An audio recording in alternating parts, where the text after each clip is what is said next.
Hey everyone, Magic Wolf here, and it's been a while since I got the series of Magic Wolf talks going in, so I figured why not just pick it up again, like 1 month later has it been? So, getting away from the negative topics from the previous episode, I decided to talk about something a little bit more positive, to help balance it all out, since I don't want it to be so Mr. Negative for this series. I just want to be able to bring out some more positive stuff throughout this series. And so today, as you can probably guess by the title of this video, and you may have heard through some of my previous videos, I'm a furry. I'm not afraid to admit it. I'm a furry, just straight up. The reason why I'm a furry is kind of a long story, but I think I'll kind of probably explain my reasonings throughout these videos. So in this video, I'm going to basically explain what a furry is, some important things to know about furries, and who knows, maybe this information might get you interested in becoming part of the fandom. Or maybe not. It's up to you, but I don't really mind. Either way, let's get started here. So, first things first here, I should probably mention directly what a furry is. And to put it simply, a furry is a person who has a high interest in anthropomorphic animals, often having a persona and taking part of furry-related activities either in real life or online. And anthropomorphic animals aren't actually that uncommon in today's pop culture. You can see it all the time in movies, video games, especially in advertising as well. So they're not quite uncommon. So it kind of makes you ask, why are furries so hated? Well, I'll get to that in a little bit, but first, let's just tackle one thing at a time.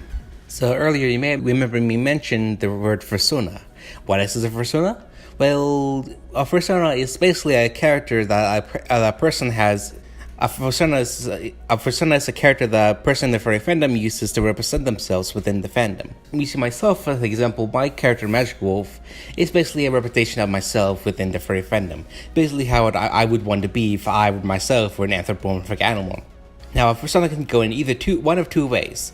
Either a persona can be basically an anthro version of ourselves, taking elements of ourselves and putting them into a character, or it could be a representation of who we would want to be. Using myself as an example again, I have a secondary persona named Neon Hyena. And try saying that 5 times real fast. Basically, he's more of an active, extroverted kind of person who enjoys doing more exciting things compared to Magic Wolf, who's a little bit more introverted and a bit more shy of things. Let's just put it that way. I should also mention, however, that a persona isn't necessarily the same as a character. A persona is the representation of the person who owns the character, while a character is, well, just that, a character.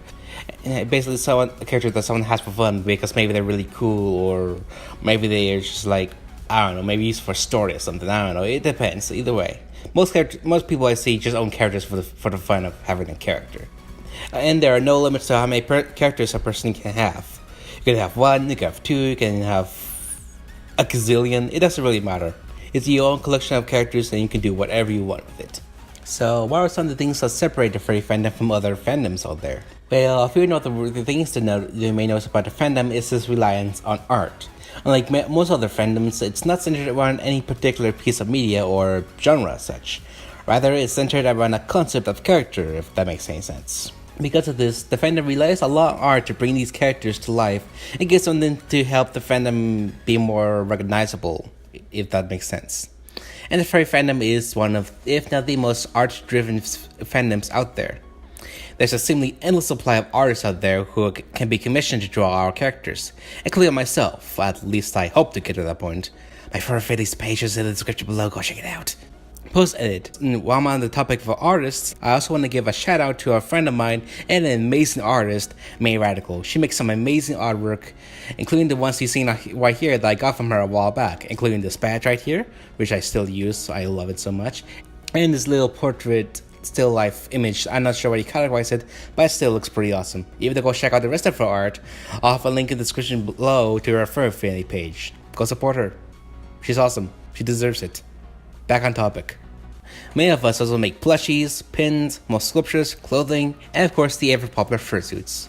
And speaking of fursuits, I should also touch about those real quick.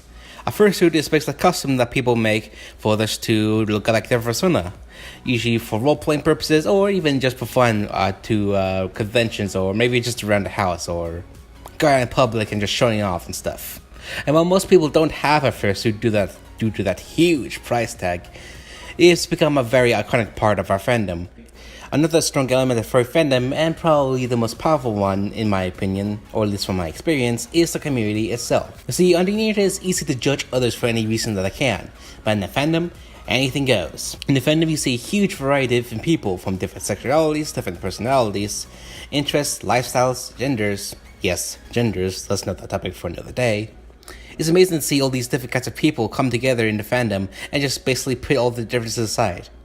Not only that, but we're also very understanding of each other and our differences. If there is something that others would otherwise look down upon outside the fandom, chances are the furry fandom will most likely be able to respect that, so as long as it doesn't involve hurting other people. Now, as I'm sure many of you probably know at this point, the fandom has kind of a bad rap, both on the internet and in general, I guess. And part of it is due to its reputation of being sexual deviants. In the past, various shows like such as CSI, for example, depicted furries in a way that made them look like creepy, overly sexual people who wanted to fuck animals. Well, I'd be lying if the sexual stuff didn't exist in the fandom. I can say that's actually pretty easy to avoid if you know what you're doing. Especially since a lot of furry art websites offer options to block sexual art, or GIF as we like to call it. So as long as you don't go out of your way to look for it, and if you try to avoid following people on social media that make that kind of art, you should be in the clear. Just don't be surprised if you ever come across some creepy fetish art every once in a while. Again, it's pretty easy to avoid as long as you know what you're doing and you don't go out of your way to look for it.